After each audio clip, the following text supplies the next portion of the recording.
उस काम से मना करती हूँ कि मैंने ये काम नहीं करना, तो मुझे बहुत मारते हैं, मम्मा पापा बहन भाई सब।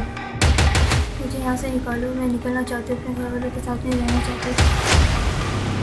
किधर भेज रहे थे आपको ये आज? दुबई भेजे थे। और कौन कौन मुलव्विस था इसमें? पापा सब। यार किसके गया धुआं क्या? अभी ये जो मामू आए थे इनको सारा पता था ये जो इफ्तिखार साहब थे? जी यही तो बात दुबई भेजते हैं। Oh my God! अब सगी माँ है इसकी। हाँ जी। दिल पे कुछ नहीं होता जब ये दुबई गई हुई होती है? जब हमारे अम्मी के हालात तंग थे तो हम भी करते थे। अब आपके हालात तंग हैं तो आपकी बेटी करेगी।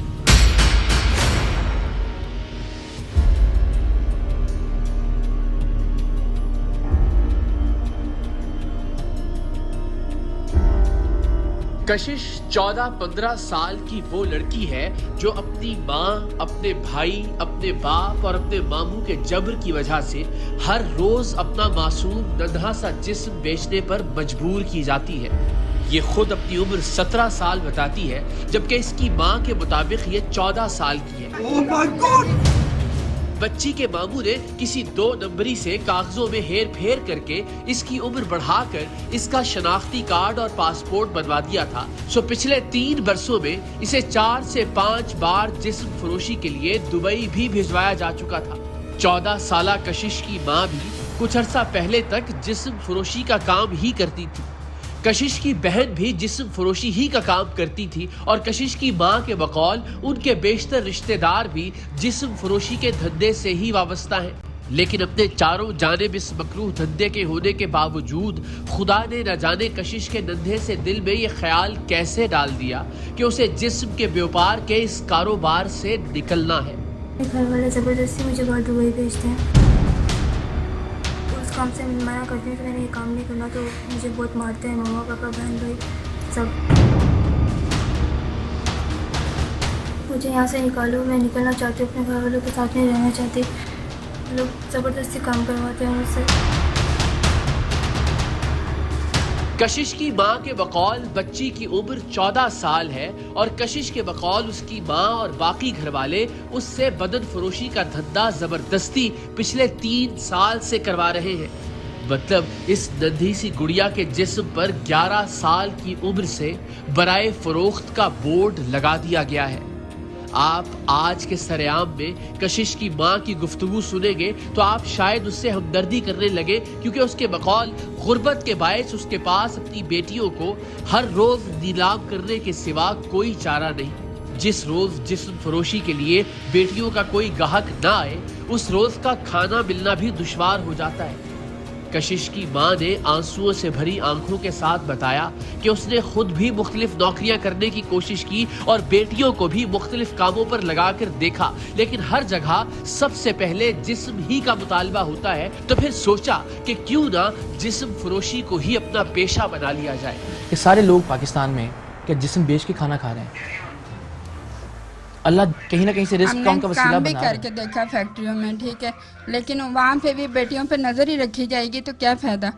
फिर क्या करें हम? जो काम देते हैं फैक्ट्रियों वाले वही लाइन मारना शुरू कर देते हैं, ठीक है। हमने अपनी रोटी चलानी, हमने अपना पेट, हमने रोटी खानी है, तो फिर किस तरह करें? जिस तरह भी थोड़ा थोड़ा किया जाता है फिर हम करते हैं।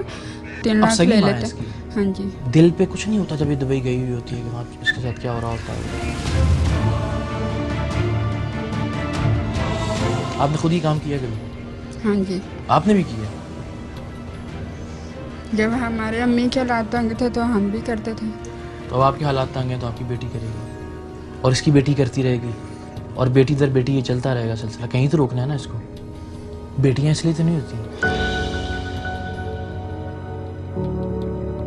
ये एक अजीबो गरीब खानदान था। 14 साला कशिश का जाली शनाख्ती कार्ड और पासपोर्ट बनवाकर उसे हर 2-4 माह बाद जिस्म फरोशी के लिए दुबई भेजने वाला इसका मामू अपने आप में एक ड्रामा था। माँ और बेटियों ने सब तस्लीम कर लिया था। टीम सरेआम के पास बतौर सबूत हर रिकॉर्डिंग मौजूद थी, लेकिन 14 साला कशिश का मामू इफ्तिखार खुद को पारसा साबित करने के लिए यूं चिल्ला रहा था जैसे मुजरिम ये नहीं टीम सरेआम है जो एक मासूम और कम उम्र बच्ची की अपील पर उसे उसके अपने ही घर वालों के जुल्म से निजात दिलाने पहुंची थी। कशिश جس کے بارے میں پھر یہ وضاحت کر دیں کہ وہ خود اپنی عمر 17 سال جبکہ اس کی ماں اس کی عمر 14 سال بتاتی تھی۔ کشش کو دیکھ کر اور اس کی گفتگو سے یہی اندازہ ہوتا تھا کہ وہ 14 برس کے لگ بھگ ہی ہوگی۔ اس بچی نے کچھ عرصہ پہلے ٹیم سریام سے رابطہ کیا اور بتایا کہ وہ اپنی مرضی کے خلاف جسم فروشی کی آگ میں جلائی جا رہی ہے اور وہ اس جہنم سے باہر نکلنا چاہتی ہے۔ ٹیم سریام کو سب سے پہلے لڑکی کی باتوں کی تصدیق کرنا تھی، اس لیے کہ بالعموم ایسے کیسز میں لڑکی کا کسی کے ساتھ تعلق ہوتا ہے، گھر والوں کے منع کرنے یا سختی کرنے پر وہ کوئی ایسا الزام گھڑ کر میڈیا یا پولیس کے ذریعے گھر سے نکلنا چاہتی ہے اور اس لڑکے کے ساتھ زندگی گزارنا چاہتی ہے جس نے اسے محبت کے سبز باغ دکھائے ہوتے ہیں۔ سو ہم نے سب سے پہلے اس بات کی تحقیق کرنے کا فیصلہ کیا کہ لڑکی جو کہہ رہی ہے وہ سچ ہے بھی یا نہیں۔ ہم نے لڑکی ہی کے بتائے ہوئے ایک ریفرنس سے لڑکی کی ماں کو فون کیا اور ٹیم سریام کا ایک نمائندہ گاہک بن کر ان کے گھر پہنچ گیا۔ یہ خاتون پاکستان میں جسم فروشی کے لیے اپنی دونوں بیٹیوں کو کسی دوسرے کے ہاں نہیں بھجواتی تھی بلکہ گاہکوں کو اپنے گھر بلا لیتی تھی جہاں بدکاری کے لیے ایک کمرہ مختص کیا گیا تھا۔ لیکن جب یہ بچیاں دبئی بھجوائی جاتی تھیں تو معاملہ مختلف ہوتا تھا۔ ٹیم سریام کے نمائندے کو گاہک بنا کر اس گھر میں بھجوانے کا ہمارا مقصد یہ تھا کہ اولاً تو یہ تصدیق کی جا سکے کہ 14 سالہ کشش نے ٹیم سریام کو فون کر کے جو داستان ستم سنائی ہے وہ درست بھی ہے یا نہیں۔ دوسرا یہ کہ کشش کے سنگین الزام کو ریکارڈ کیا جا سکے کہ اس کی اپنی سگی ماں اس سے زبردستی جسم فروشی کرواتی ہے۔ بدقسمتی سے اس بچی نے اپنی ماں کی سفاکیت کے بارے میں جو کچھ بھی کہا تھا وہ درست ثابت ہوا۔ ٹیم سریام کے نمائندے نے لڑکی کی ماں سے ڈیل کی، پیسے ادا کیے اور ماں نے اپنی 14 سالہ سگی بیٹی اس کے ساتھ اوپر کے فلور پر موجود کمرے میں بھجوا دی۔ جی کیا حال ہے؟ ٹھیک ہے، یہ آپ رکھ لیں۔ پیسوں کی نہیں قدر کرتے، لوگوں کی قدر ہوتی ہے۔ کوئی بات نہیں، آپ کو جو بھی ہو مجھے بتا دیا کریں، کوئی مسئلہ نہیں۔ جب اگر ان کے پاپا اگر آئی جاتے میں کہہ دوں گی علی کے دوست۔ صحیح۔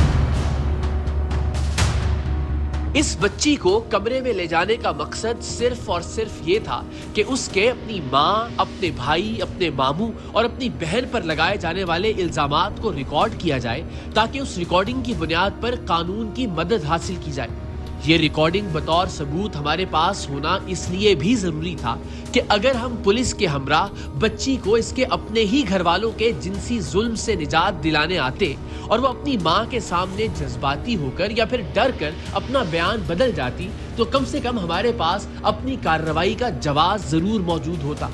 14 سالہ بچی جسے اس کی سگی ماں نے جسم فروشی کے لیے کمرے میں بھجوایا تھا، ہمارے نمائندے نے اسے بہن اور بیٹی بنا کر تسلی دی اور اس کی اجازت سے اس کا بیان ریکارڈ کیا تاکہ اسے جسم فروشی کی اس دہکتی آگ سے بچایا جا سکے۔